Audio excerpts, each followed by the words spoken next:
I mean, I don't know where I would be without this program because it really provided that framework that guided me throughout, from seventh grade up until where I am now. It's like a mother holding their child's hand and just like walking them along like a street, ensuring that they don't get lost or wander off. I feel like, that's what the college and planning cohort was to me. It just like really ensured that I don't wander off into the unknown of, just like uh, getting lost with the college application process, forgetting important details, not being prepared to really build a resume or like show how I stand out from other kids. Like it was through the college planning cohort that I truly developed all the skills that I needed, like succeed in high school and get accepted into the university of my dreams. Just like with the helping me plan out my resume, showing me like where I could apply my gifts and talents, recommending the MITES program to me, which I would never have known about regardless, connecting me to other students with a similar background, all of that, and especially through your guidance, Mr. Wynn. It was just like,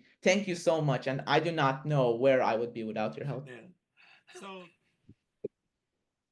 I mean, for that, I think I'm getting better at it now, but like when I was younger, like, like from throughout early high school, I was really bad with answering emails and texts on time. Like a day, like a few days, or like maybe even a week would pass by before I would respond. And then sometimes like I'd see it and then I'd forget about it. And it wasn't my intention, but it came off as extremely rude and disrespectful. So I'm sending it to my mom. She checks her phone often, so she let me know every time she got a text from you guys, and that just really helped like keep me on track with like replying and then just like establishing a good correspondence. And now I think I've gotten better. Like at least I respond to text the day they're sent. So like it's really important to be timely and organized, especially like, in the college application process and as you grow up and want to enter the world of adulthood. IT.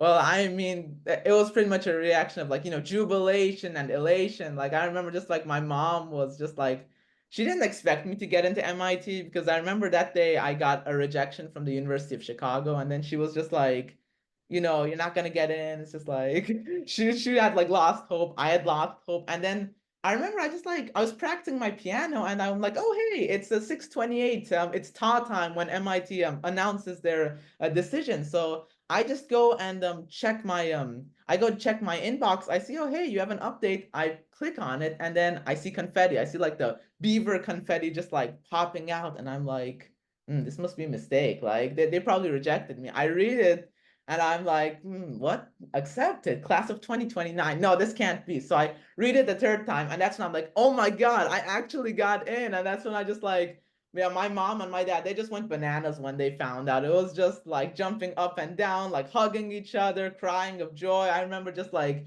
because it's a dream come true. Like I still feel like I'm on cloud nine because I always dreamt of like getting accepted into MIT, and like right now that that's happened, I'm like, wow, I'm exactly where I want to be at life. And that's surreal. I'm just like so blessed to have such a good support network to just like help guide me along this process and ensure that I am turned my dreams into a reality.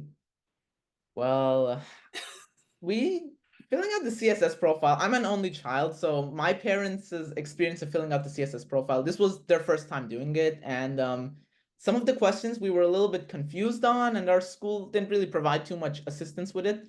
So we kind of messed up on filling out some portions of it, and then that resulted in the first financial aid offer being extreme, not too generous. Like I paid tens of thousands of dollars out of pocket, and I was like, it kind of made me doubt it. I was like, well, should I really go to MIT for an undergrad if I'm gonna have to end up paying that much money and like taking it out in student loans? But I remember like after talking with MIT alumni and stuff, they were like, no, go for it. If you graduate from MIT, you can get a really good job, and just like it'll be like a short-term burden. And I was like, well, okay, I can do it. But I was so disappointed inside. I was just like extremely sad. I was like, oh my God, I'm gonna have to take out this much money. It's just I don't feel good about it.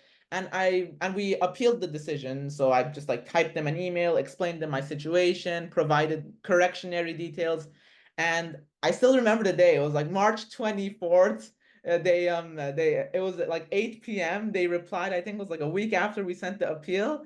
And I clicked on it. I was like, oh, please be a better offer. Please be a better offer. Please be a better offer. And we open it. I see a big fat zero where it says like contributions. And I'm like, oh, goodness me, a full ride. So it was just, it was just such a relief.